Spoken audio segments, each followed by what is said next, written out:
రాజక్షాయన గజానందుండు తల్లిదండ్రులను పరమభక్తితో సేవించుచుండెను. ఇతడు సులభముగా ఎక్కితిరుడకు అనిందుడన్న ఒక ఎలుగను వాహనంగా చేసుకున్నాను. కొంతకాలమునకు పార్వతీ పరమేశ్వరులకు కుమారస్వామి జన్మించును.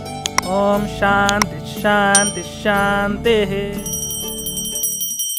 బాబు, పూజా కార్యక్రమం పూర్తయింది. ఆ అక్షింతలు ఏవైతే ఉన్నాయో అవి మీ నెత్తి మీద జల్లుకోండి. మా సంభావన ఏదైతే ఉందో అది మీ నెత్తి మీద జల్లాలా? చెప్పించాను అనుకో సంకన ఆగిపోతారు.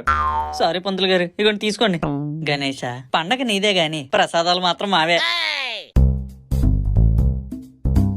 ఆహా, ఎన్నున్నాయిరా మైస్. యాపిల్ పండు, నారింజ పండు, దానిమ్మ పండు, ద్రాక్ష పండు, అరటి పండు, సీతాఫల పండు. ఆ జొన్నపోతులు ఉడకబెట్టి తెలంకాయని పగలగొట్టి తినేద్దాం. ఒరే మైస్, వినాయకుడు ఎందుకు లావైపోయాడు ఇప్పుడు నాకు అర్థమైందిరా. ఇంటింటా ఇన్ని ఐటమ్స్ పెట్టేస్తుంటే లైట్ గా తిన్నా వెయిట్ పెరిగిపోతారు. బాబు లెంపలేసుకో. ఇలా వినాయకుడి తిండి మీద కన్నేసాడనే ఆ చంద్రుడికి శాపం ఇచ్చాడు.